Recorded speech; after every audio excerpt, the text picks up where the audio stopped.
In this lecture, we are going to be talking about the importance of languages and their connection with our memory system. We are talking about a linguistic processing organizational structure that can enhance our memory and recalling abilities. If you know how to speak one language, you can recall a lot of information related to this language.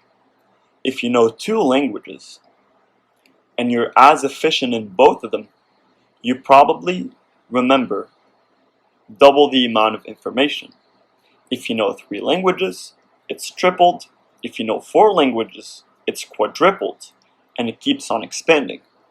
This is based on pure logical processing.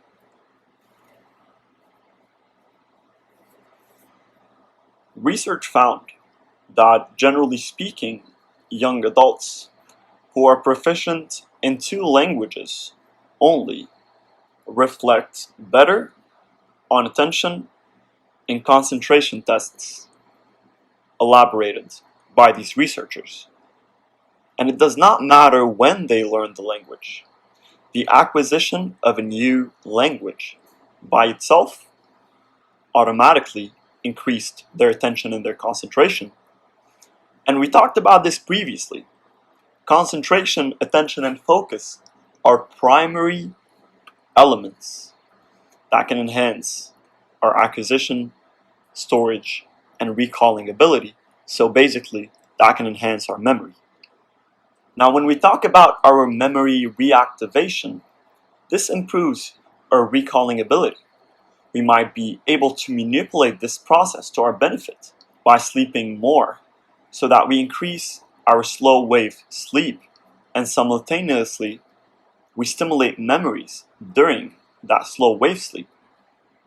So when we start talking in different languages, if you have a conversation with someone in two different languages, you are reactivating this recalling processing system and therefore improving your memory.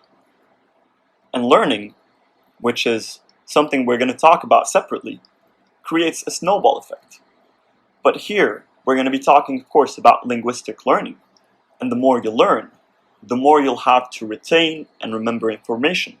The more you learn, the more words you learn, vocabulary, grammar. You're going to have to acquire, store, and recall all of this information, and by default, you will be improving your memory to optimal levels. And you need to keep in mind that languages are usually very advanced systems that you can use for memory improvement. They are not easy. But not only are you going to be able to learn a new language and learn a lot of stuff you're not familiar with, but at the same time, you're improving this memory and information linked processing system, and you're stimulating the entire structure in an unfamiliar way, which can, of course, as we said, enhance your memory. So using any kind of apps such as Duolingo, or going to buy a lot of books for you to be able to learn a new language, even just learning the basics, can help improve your memory a lot.